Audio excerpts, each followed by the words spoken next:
I started crying in the supermarket the other day when I read this poem that I'm going to read to you at the end once I've said what I need to say. Um, I think the reason why I cried was because what it means to be Australian has changed since COVID, and we're all aware of it. And it, being Australian used to mean the lucky country. It used to mean freedom. It used to mean being out in the sun with your mates. It used to mean living life how you wanted and living a good life. And now things have shifted completely, and now we think peaceful protesters are selfish, that somehow they're doing the wrong thing. But during the Vietnam War, you think they didn't say the same thing about the people that were protesting that unjust war? They didn't call them lazy beatniks or whatever terms they used back then. Don't let yourself be fooled. The people who are out there protesting are freedom fighters. They're fighting for your freedom and my freedom. They're risking being arrested, they're risking huge fines, they're risking everything because they know that what they're doing is the right thing to do. And no government should ever be able to tell us that we can't protest, or the protest is illegal, or the protest is selfish. It's our God given right, and it's our obligation to protest when things are wrong. Now we think it's okay for the governments to lock us down in our homes for as long as they want. It isn't. You were born free and you'll die free. And the only person who should be able to lock you up is an impartial judge in a court of law, not the government whenever they choose it. And for me, I think you have to look at the science. Don't be fooled by the media. Don't be fooled by the government. Don't be fooled by people around you. Look at the science yourself. Get online and look at the science and see that 9 out of 10 COVID deaths are people who have underlying health issues. So if you have an underlying health issue, wear a mask, get vaccinated, take precautions.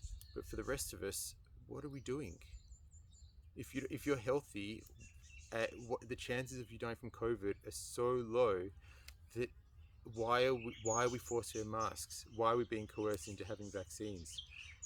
Why are we being locked up? Why are families being separated? Why are people being stopped from traveling or from going to work? It doesn't make any sense. We think it's okay for the government to coerce people into getting vaccines. This is the latest thing. That's crazy.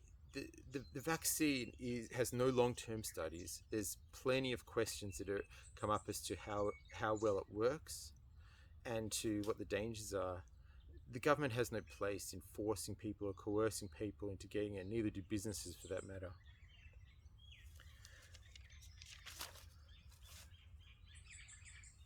The government's role, as I see it, and I think this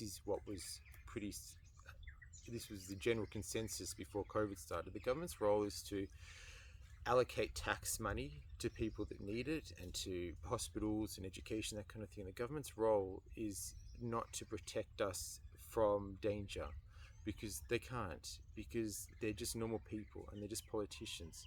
If you want to travel to a dangerous country, if you want to drive a car, if you want to get on an aeroplane, if you want to eat sushi, whatever it is you want to do, that's your call, and that's got nothing to do with the government. That's the decision that should be made by you, not by the government. It's not the government's role to keep us safe. They can't, and they're not able to do that. And this is the mess that comes from that. A mess where kids are checking themselves into hospital with mental issues, where parents haven't seen their kids for almost 2 years. This is a crazy time, and all of our freedoms have been eroded because there's a virus that kills a very tiny percentage of people who don't have underlying health issues. If the virus killed 1 in 2 healthy people who got it, well, then maybe there would be an argument for lockdowns, but it doesn't, and that's not the reality. It's not right that the police are patrolling playgrounds, the governments are separating families, the kids are not allowed to play with other kids. That's not right. My grandparents survived the Holocaust, and I know what they will say. They'll say it's our duty to stand up to tyranny. It's our duty to fight to make the world a better place. There is a lot we can do. Stand up and voice your concerns to whoever will listen. Become a member of the United Australia Party who are committed to freedom over fear. Don't comply with laws that you know in your heart are wrong, even if it means losing the job you love. Buy Bitcoin, because Bitcoin is a revolution that can't be controlled by governments. I want to read you the poem that caused me to have that breakdown supermarket. It's 3:23 in the morning and I'm awake because my great-grandchildren won't let me sleep. My great-great-grandchildren ask me my dreams. What did you do while the planet was plundered? What did you do when the earth was unraveling? Surely you did something when the seasons started falling. As the mammals, reptiles, birds were all dying, did you fill the streets with protest when democracy was stolen? What did you do once you knew? All good things come from struggle, and so I'm sure that after this hard time, we can all work together and take Australia back to the beautiful, free country that it was.